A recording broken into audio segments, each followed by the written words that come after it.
Welcome to our channel. నా birthday August 22 అయిందండి. ఇంకైతే మార్నింగ్ లేసి ముందు రోజు శుక్రవారం కదా, శ్రావణ మాసం అయితే చేశాం కదా.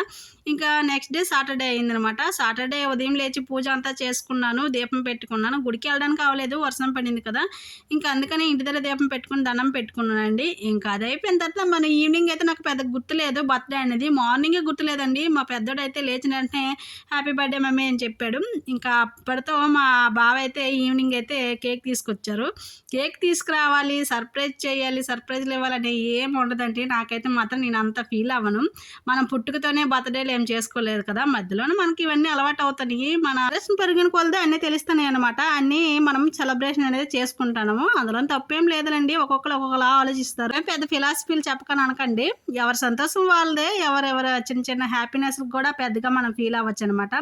మరీ పెద్దగా చేస్తేనే మనకి హ్యాపీనెస్లు అన్నీ ఉంటాయని మనకు అక్కర్లేదు. చిన్న వాటితోనే మనం చిన్న సంతోషాలను సర్దుకోవచ్చు. పిల్లలు కేక్ చూడగానే ఇంకా రాసేయడం మొదలు పెట్టారనమాట. ఇంకా అన్నిట్లో చూస్తారు కదా వీడియోలో గట్రా.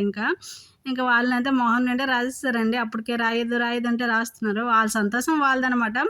ఓకే ఫ్రెండ్స్, నచ్చితే లైక్ చేయండి, షేర్ చేయండి, సబ్స్క్రైబ్ చేయండి. నా యూట్యూబ్ ఛానల్ని సబ్స్క్రైబ్ చేసుకోండి అబ్బా. ఓకే ఫ్రెండ్స్, నచ్చితే లైక్ చేసి షేర్ చేసి సబ్స్క్రైబ్ చేయండి. Bye bye. Thank you for watching. Comment బాక్స్లో కమెంట్ చేయండి.